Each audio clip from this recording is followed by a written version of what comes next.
Hello বন্ধুরা, আজ রান্নার রেসিপি নিয়ে চলে এলাম। আজকের এই কপির ডাঁটা কেটে রেখেছি, চিংড়ি মাছ দিয়ে একটু চচ্চড়ি করব। তার জন্যে তেল গরম করে নিচ্ছি, কড়া গরম হয়ে গেছে, তেল দিয়ে দিচ্ছি।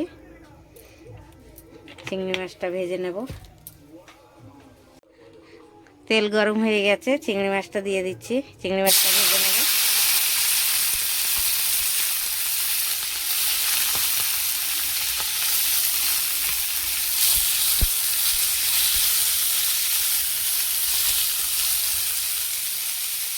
হলুদ দিয়ে দেবো,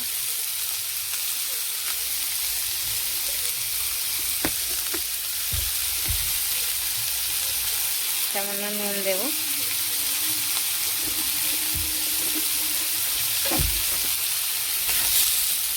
চিংড়ি মাছটা একটু হালকা ভেজে নেব।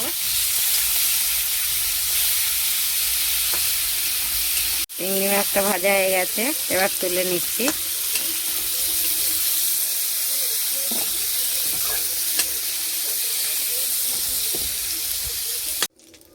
একটু তেল দিয়ে দিচ্ছি।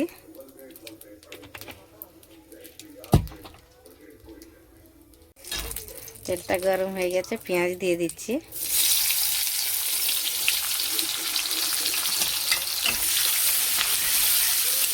পেঁয়াজটা একটু ভেজে নেব।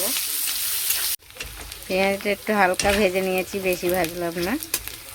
আর এটাতে কপির ডাঁটা আছে, পেঁপে আছে, বিনস আছে, আলু আছে। এইটা দিয়ে একটু চচ্চড়ি বানাবো, তাই সবজিটা দিয়ে দিচ্ছি।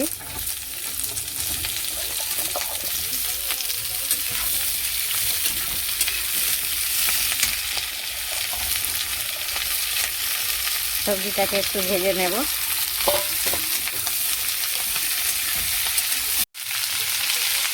পরিমাণ মতো নুন দেব,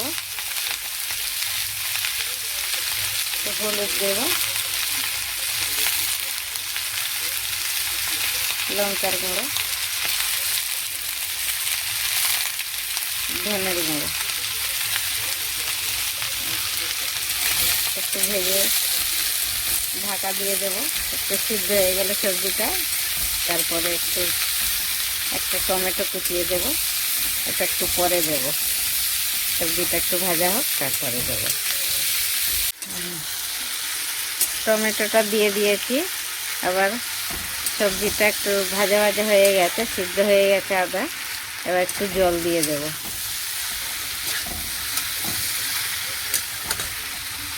জল দিয়ে দেবো।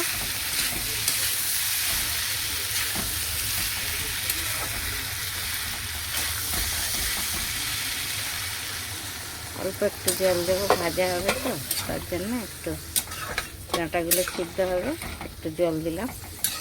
একটু চিংড়ি মাছ কোটাই দিয়ে দিচ্ছি একসাথে।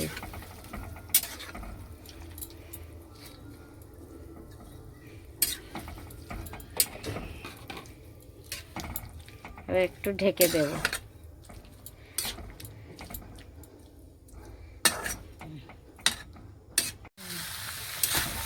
বন্ধুরা, আমার চিংড়ি মাছের ভাজা হয়ে গেছে, কপি ডাঁটা দিয়ে চিংড়ি মাছের চচ্চড়ি হয়ে গেছে। এবার নামিয়ে নেব।